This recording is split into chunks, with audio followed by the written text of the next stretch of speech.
नमस्ते, सदावत्सल्य मातृभूमि। हम लोग चर्चा करने जा रहे हैं और अब सुप्रीम कोर्ट में हिंडनबर्ग रिपोर्ट को लेकर एक कार्रवाई चल रही है। उस कार्रवाई में हम लोगों को याद होगा कि शुक्रवार को दो पीआईएल्स ऑनरेबल सुप्रीम कोर्ट ने सुनी थी। एक पीआईएल इस बात पर थी कि हिंडनबर्ग की के ऊपर कार्रवाई होनी चाहिए, दूसरी पीआईएल इस बात की थी कि हिंडनबर्ग की जांच होनी चाहिए। जो उसने आरोप लगाए हैं उन आरोपों की जांच होनी चाहिए। भारतीय इन्वेस्टर्स का पैसा जो कि लगा हुआ है इन कंपनियों में, वो कंपनियां या अडानी की कंपनी में, अडानी इंटरप्राइजेज में लगा हुआ है, वो पैसा सुरक्षित रहे। तो अगर हिंडनबर्ग सही, मतलब दो पीआईएल आई जिसमें ये कहा गया कि हिंडनबर्ग सही है तो हिंडनबर्ग के ऊपर कार्रवाई हो, एक पीआईएल। दूसरी बात कह रहा है कि हिंडनबर्ग अगर गलत है तो हिंडनबर्ग ने जो आरोप लगाए हैं उन पर जांच होनी चाहिए। सुप्रीम कोर्ट में उस समय भी केंद्र सरकार ने उनसे ये कहा था कि साहब एक विदेशी कंपनी है, उसके ऊपर कई कंट्रियों में बैन लगा हुआ है, न्यूयॉर्क स्टॉक एक्सचेंज में भी उसके ऊपर बैन लगा हुआ है। जो उसका मालिक एंडरसन है, जिसने वो फाउंडर है, वो भी जेल में रहकर आया है इन्हीं विषयों को लेकर। फिर कुछ न्यूज़पेपर्स या जो खोजी टाइप के पत्रकार हैं, उन्होंने ये कहा था कि हिंडनबर्ग की रिपोर्ट केवल हिंडनबर्ग की नहीं थी, यानी कि एंडरसन की नहीं थी, उसमें कुछ और कंट्रियों के बड़े फाइनेंशियल एक्सपर्ट भी शामिल थे। हो सकता है हमारे देश के भी कुछ अपोजिशन पार्टी के शामिल हों, सरकार को अस्थिर करने का उद्देश्य हो या सरकार के ऊपर आरोप लगाने का। ये भी कुछ तस्वीरें सामने आई जिसमें हिंडनबर्ग का जो फाउंडर है एंडरसन, उसकी राहुल गांधी के साथ कुछ तस्वीरें आई हैं जब राहुल गांधी प्रवास पर थे। तो ये भी संभव है कि राहुल गांधी का कोई खेल हो, लेकिन कुछ भी सही से कहा नहीं जा सकता, क्योंकि तस्वीरें जो रिलीज हुई हैं वो ये भी हो सकता है कि वो तस्वीरें कहीं ना कहीं मैनिपुलेटेड हों या डॉक्टर्ड हों। कुल मिलाकर बात ये आती है कि शक कहीं भी जा सकता है, लेकिन हिंडनबर्ग की रिपोर्ट भारत में क्यों मानना। तो लोगों ने कहा भी, सरकार कोर्ट ने भी कहा कि भाई हम इसमें क्या कर सकते हैं। पैसा भारत से आता है, जाता है, पैसा भारत में इन्वेस्टमेंट होता है, भारत से निकल कर भी जाता है, ये तो ओपन मार्केट है। दूसरी बात ये भी है कि वो जो कंपनी है वो यूएस बेस्ड है, हमारा जुरिडिक्शन वहाँ तक नहीं लगता, हम कैसे वहाँ तक चले जाएं।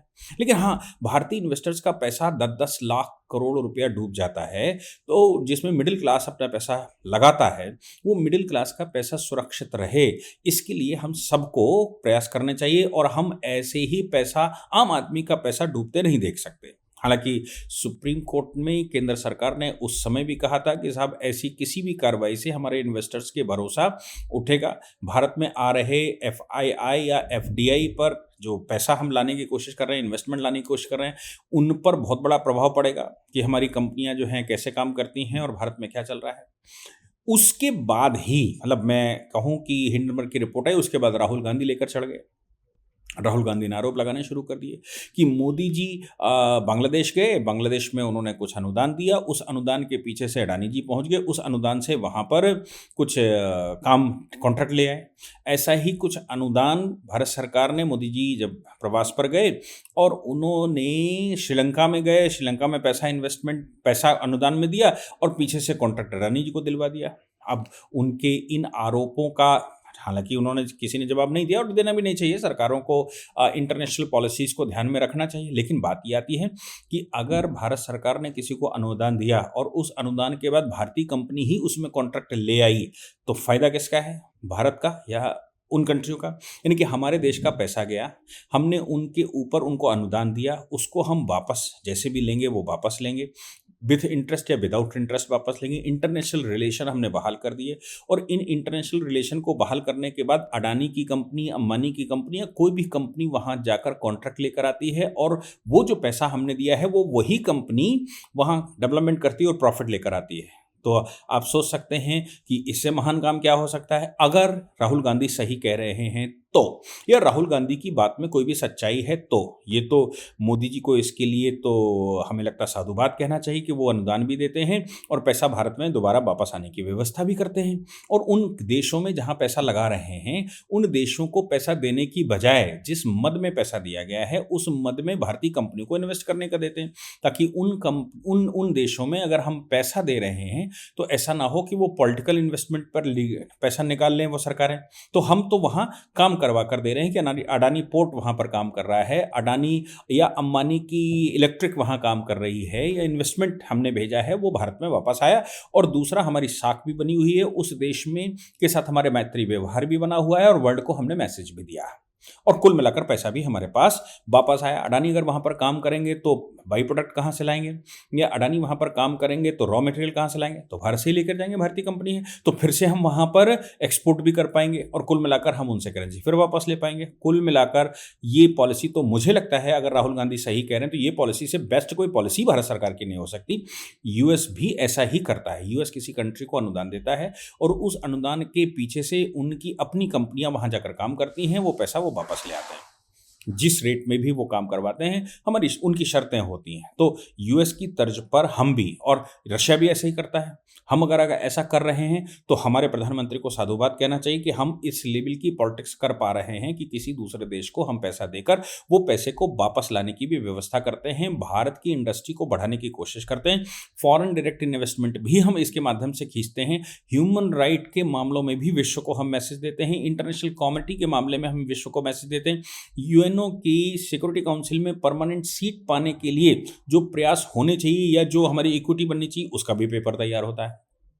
इससे अच्छा क्या हो सकता है। खैर, ये तो मैंने राहुल गांधी की बात का जवाब दिया। लेकिन कोर्ट में जो मामला चल रहा था, तो सोमवार को फ्राइडे को ये मामला चला था, तो सुप्रीम कोर्ट ने कहा था कि भाई हम आंख बंद करके नहीं बैठ सकते, कुछ ना कुछ तो करना होगा। सॉलिसिटर जनरल ने ये कहा था कि देखिए सेबी वेल इक्विप्ड है, आरबीआई भी उस पर काम कर रही है, सेबी इन्वेस्टिगेशन बैठाए हुए है, हमारे पास तमाम तरह की एजेंसियां बैठी हुई हैं, वो सब काम कर रही हैं और इन विषयों को पता करने की कोशिश कर रही हैं। हालांकि हमें हिंडनबर्ग पर विश्वास नहीं करना चाहिए, क्योंकि वो विदेशी कंपनी है, वो प्राइवेट कंपनी है। प्राइवेट कंपनी क्या लिखती है अपने डॉक्यूमेंट्स में, उससे हमें क्या लेना देना। लेकिन इन्वेस्टर्स का पैसा तो डूब ही जाता है, क्योंकि लोग गलतफहमी से ही आ जाएं। लेकिन नुकसान तो देश के आम आदमी का होता है, क्योंकि आजकल आम आदमी लगातार शेयर मार्केट की तरफ देख रहा है, उसकी आमदनी बढ़ रही है। भारत जैसे जैसे विकास कर रहा है, भारत की जैसे जैसे जीडीपी बढ़ रही है, वैसे वैसे आम आदमी के पास जो सेविंग्स आती हैं, वो सेविंग्स वो कहीं ना कहीं भले ही म्यूचुअल फंड के माध्यम से ले जाए, लेकिन वो शेयर मार्केट में लगाने जा रहा है। और शेयर मार्केट में लगाने का मतलब ये होता है कि हमारी कंपनियों को और ज़्यादा पैसा जाना, और हमारी कंपनी के पास अगर ज़्यादा पैसा जाता है तो वो कंपनी इन्वेस्ट करके भारत के विकास में योगदान देती और जॉब्स क्रिएट करती है, भारत का विकास होता है। इसलिए आम आदमी वहां जाता है, आम आदमी वहां ना जाए, इसके लिए ही हिंडनबर्ग की रिपोर्टें आती हैं। फॉरेन डायरेक्ट इन्वेस्टमेंट भारत में ना आए, इसके लिए होती तो हो सकता है चाइना इन्वॉल्व हो सकता है कि और दूसरे यूरोपियन कंट्रीज इन्वॉल्व हो सकता है यूएस के कुछ स्टॉक एक्सचेंज में गेम प्ले या प्लेयर्स इन्वॉल्व हो, कुछ भी हो सकता है। बात यहाँ पर उन्होंने ये कहा था कि अब आप फिनेंस मिनिस्ट्री से इंस्ट्रक्शन लेकर आइए कि क्या करना चाहिए। सोमवार को पिटीशन आई तो 3 जजों की बेंच फिर से बैठी। अटॉर्नी सॉलिसिटर जनरल ने साफ कहा, उन्होंने कहा देखिए आप कह रहे हैं तो फिर आप कमेटी बिठा लीजिए, कोई समस्या नहीं, लेकिन इस कमेटी का मैसेज ये नहीं जाना चाहिए कि भारत की जो एजेंसियां हैं, भारत की जो सेबी बैठी हुई है, सीबीआई बैठी हुई है या फिर आरबीआई बैठी हुई है, वो अनकंट्रोल्ड है, वो सक्षम नहीं है कि वो शेयर मार्केट को डील कर सके, वो सक्षम नहीं है कि भारत की करेंसी को डील कर सके, वो सक्षम नहीं। ऐसा मैसेज नहीं जाना चाहिए। मैसेज ये जाना चाहिए कि हमारी कंपनियां वेल इक्विप्ड हैं, और उन्होंने फिर से दोहराया कि भारत सरकार का बिल्कुल साफ मानना है कि सेमी वेल इक्विप्ड है, आरबीआई पूरी तरफ से सशक्त है। हमारे यहाँ की जो दूसरी एजेंसियां हैं, जिनको चाहे वो हम आरओसी की बात करें, चाहे हम कॉमन लॉ ट्रिब्यूनल की बात करें या ट्रिब्यूनल बोर्ड की बात करें, सब वेल इक्विप्ड हैं और वो अपना अपना काम कर रहे हैं। हिंडनबर्ग की रिपोर्ट कोई बहुत इतना इंपॉर्टेंस नहीं रखती और हिंडनबर्ग को हम इतना महत्व भी नहीं देते हैं। हालांकि उस समय चीफ जस्टिस ने कहा कि बात आपकी ठीक है, हम मानते हैं, लेकिन हम चुप नहीं बैठ सकते, कमेटी तो हमें बैठानी होगी, इन बातों की जांच तो हमें करनी पड़ेगी। और वो ये कह रहे हैं कि इन कमेटियों की जांच, इस विषय की जांच इसलिए करनी होगी हमको, ताकि हम इस बात को सुरक्षित कर सकें कि भारतीय इन्वेस्टर सुरक्षित है, भारतीय मार्केट सुरक्षित है, भारत का आम आदमी सुरक्षित है, उसमें कोई गड़बड़ी नहीं है। सॉलिसिटर जनरल ने फिर से कहा, उन्होंने कहा सर बात आपकी ठीक है, लेकिन हम ओपन कोर्ट में इन चीज़ों का डिस्कशन नहीं कर सकते। ओपन कोर्ट में हम आपको कुछ भी नहीं बता सकते। ओपन कोर्ट में अगर डिस्कशन होगा तो सीधी सी बात है कि जो हम इन्वेस्टमेंट यहाँ पर ला रहे हैं, दुनिया भर की इन्वेस्टर समिट यहाँ कर रहे हैं, दुनिया भर का इन्वेस्टर ला रहे हैं, तमाम तरह के देशों का भारत पर विश्वास बढ़ रहा है, वो विश्वास पर प्रश्न खड़े हो जाना, और जब हम इस पर डिस्कशन करेंगे ओपन कोर्ट के अंदर, तो फिर ये निश्चित है कि इसके बाद के बतंगड़ बनने वाले हैं, इनकी बहुत सारी बातें होने वाली हैं और बहुत कुछ समाज में गलत जा सकता है, बहुत कुछ समाज में जा सकता है कि ये सब सुप्रीम कोर्ट कर रहा है। इसलिए भारत सरकार पर लोगों का विश्वास बना रहे, आरबीआई पर विश्वास बना रहे, सेबी पर विश्वास बना रहे, कंपनी और ट्रिब्यूनल पर विश्वास बना रहे, ये सब कुछ हमको ध्यान में रखना पड़ेगा। फिर भी अगर आप कहते हैं, मतलब अटॉर्नी जनरल, सॉलिसिटर जनरल एक तरह से कह रहे हैं कि नहीं, हमारी एजेंसियां वेल इक्विप्ड हैं, हम उस पर काम कर रहे हैं, फिर भी आप अगर कह रहे हैं, मतलब मैंने उस दिन भी कहा था कि पीआईएल कैसे मेंटेनेबल है, हालांकि मेंटेनेबल सुप्रीम कोर्ट का चीफ जस्टिस चीफ होता है, और चीफ जस्टिस चूंकि सब न्यायिक मामलों का संरक्षक होता है, फाइनेंशियल मामलों का संरक्षक नहीं होता है। फाइनेंशियल मामले सरकार के पास होते हैं, क्योंकि सरकार को जवाब देना पड़ता है।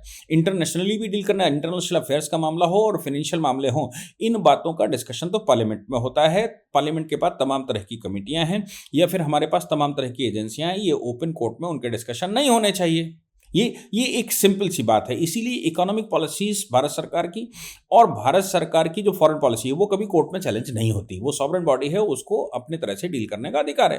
लेकिन यहां पर मामला फाइनेंशियल बॉडी में फाइनेंशियल क्राइम का आ गया कि फाइनेंशियल क्राइम, तो फाइनेंशियल जैसी क्राइम शब्द आया वैसी कोर्ट घुस गया। तो कोर्ट ने क्राइम की वजह से कहा कि भाई इस पर इन्वेस्टिगेशन हो चाहिए, क्योंकि हमारे पास कोर्ट हैं फाइनेंशियल क्रिमिनल के क्राइम के लिए, हमारे पास अलग से कोर्ट बने हुए हैं, इकोनॉमिक क्राइम क्रिमिनल कोर्ट। तो फिर सुप्रीम कोर्ट इस नाते पीआईएल उसने मेंटेन कर ली, जबकि जनरल रूल ये है कि वो पीआईएल मेंटेन नहीं हो सकती, लेकिन हो गई। तो सुप्रीम कोर्ट की अपनी चिंताएं हैं, इसलिए सुप्रीम कोर्ट ने भी उनसे कहा। तो फाइनली जो सॉलिसिटर जनरल ने कहा, उन्होंने कहा कि साहब हम आपसे बैठकर एकांत में बात कर सकते हैं, चैम्बर में बात कर सकते हैं कि हम इसको कैसे करें। हम अगर ओपन कोर्ट में बात करेंगे तो तमाम तरह के विषय सामने आते हैं, तमाम तरह के सामने वाले एडवोकेट तमाम बातें करेंगे, उनको सब जानना होगा, और उनके जानने के चक्कर में देश का नुकसान हो सकता है। इसलिए मैं आग्रह करता हूं कि ये चैम्बर में बात कर ली जाए। तो हालांकि चीफ जस्टिस ने सॉलिसिटर जनरल से ये कहा कि मैं बुधवार तक का समय देता हूं, बुधवार को एक पैनल जिसकी आप कमेटी की बात करते हैं वो सजेस्ट कर लीजिए, वो अपना बना लीजिए, और उसमें जो जो नाम आपको लगता है कि इस पर जांच होनी चाहिए वो नाम आप सेलेक्ट कर लीजिए, और आप एनवेलप, बंद एनवेलप में कोर्ट के सामने सबमिट कर दीजिए। कोर्ट उनको देखने के बाद, जो भी कोर्ट का निर्णय होगा, कोर्ट देखने के बाद उसमें एक नाम कम ज्यादा करना है तो उन नामों को देखकर चर्चा कर लेगी और एक कमेटी का गठन कर लेगी। कमेटी गठित करने के लिए वो भी तैयार है, लेकिन मैं जैसा कह रहा हूं कि भारत सरकार का कहना था कि जब हमारे पास बहुत सारी एजेंसियां काम कर रही हैं ऑलरेडी, और वो उन एजेंसियों के पास ये मैटर लिस्पेंडेंस है वो देख रहे हैं, तो फिर अलग से कमेटी बिठाने का मतलब बिल्कुल साफ होता है कि पूरे विश्व को ये मैसेज जाना कि सुप्रीम कोर्ट मॉनिटर्ड कमेटियां वहां पर सही काम करवा पाती हैं, और जो हमारी एजेंसियां हैं, जो हमारे पास वेल इक्विप्ड एजेंसियां हैं जो बखूबी काम कर रही हैं, उनके ऊपर लोगों का विश्वास कम हो जाएगा। तो हर बात के लिए वो सुप्रीम कोर्ट आना शुरू कर देंगे। सुप्रीम कोर्ट ने उनकी बात को एग्री करते हुए कहा कि हम बुधवार को आप बंद एनवेलप में हमें लाइए, हम देखेंगे, और उसके बाद क्या करना चाहिए इस विषय पर हम लोगों को चिंता करनी होगी। तो हम बुधवार को फिर से बात करेंगे। मुझे लगता है कि एक बीच का रास्ता निकालने की कोशिश हो रही है। क्या होता है वो बुधवार को देखेंगे। जय हिंद, जय भारत, वंदे मातरम।